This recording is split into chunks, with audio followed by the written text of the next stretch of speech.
बिस्मिल्लाहिर्रहमानिर्रहीम। अस्सलाम वालेकुम व्यूअर्स, कैसे हैं आप? उम्मीद है आप सब खैरियत से होंगे और आप सब का रमज़ान भी बहुत अच्छा गुजर रहा होगा। आज मैं बबल किचन में एक और बहुत ही सिंपल सी और मज़ेदार सी चटनी की रेसिपी लेकर आई हूँ।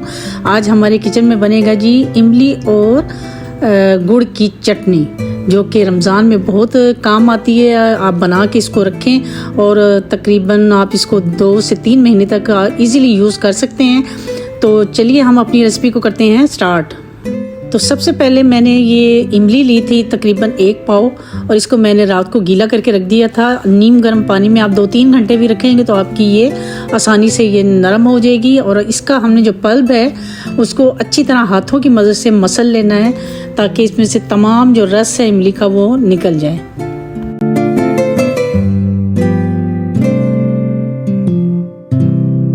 जी, तो अब हम पल्प को अच्छी तरह से छलनी के साथ इसको छान लेंगे अच्छी तरह से।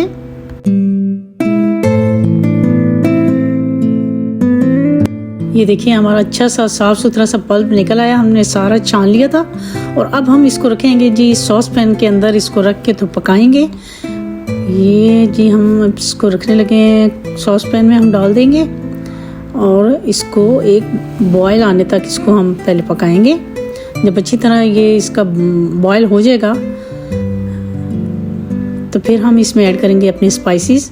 बहुत ही कम स्पाइसेस हैं इसमें। 1/2 टीस्पून नमक जाएगा, ज़ीरा और धनिया का पाउडर 1/2 टीस्पून, और 1/2 टीस्पून ही कुटी मिर्च, और 1/2 टीस्पून इसमें अदरक का पाउडर जाएगा। बस ये 4 सारे इसके इंग्रेडिएंट्स हैं। और अब इसमें साथ ही हम ऐड कर देंगे जी गुड़। ये मैंने 250 ग्राम जो गुड़ लिया था वो इसमें ऐड कर देंगे, क्योंकि हमने 1 पाव ही अपनी इमली लिया और 1 पाव ही हम इसमें गुड़ ऐड करेंगे। आप चाहें तो इसमें शक्कर भी ऐड कर सकते हैं। और बस इसको हमने पकाना है, और जब ये थोड़ा सा पक जाएगा तो फिर हम 1/2 टीस्पून के बराबर ही एक थोड़े से पानी में कॉर्नफ्लोर घोल के तो इसमें ऐड करेंगे, थोड़ा सा इसको थिक करने के लिए, ताकि ये हमारी अच्छी सी चटनी जो है बिल्कुल बाज़ार जैसी जो चटनी होगी वो इंशाल्लाह रेडी होगी।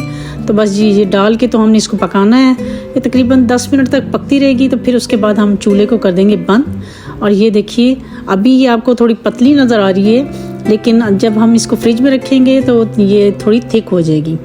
तो ये देखिए जनाब, ये हमारी होगी है खट्टी मीठी चटनी जो है वो रमज़ान के लिए रेडी हो चुकी है। और ये देखिए कि थिक हो गई है। आप अगर चाहें तो इससे ज़्यादा भी इसको थिक कर सकते हैं। तो ये थी जी हमारी आज की बहुत ही सिंपल और आसान सी रेसिपी। तो कैसी लगी आपको मेरी ये रेसिपी ज़रूर बताइएगा। इंशाल्लाह एक नई रेसिपी के साथ आपकी खिदमत में दोबारा हाज़िर होंगी। तब तक के लिए मुझे अपनी दुआओं में याद रखिए और इजाज़त दीजिए। अल्लाह हाफिज़।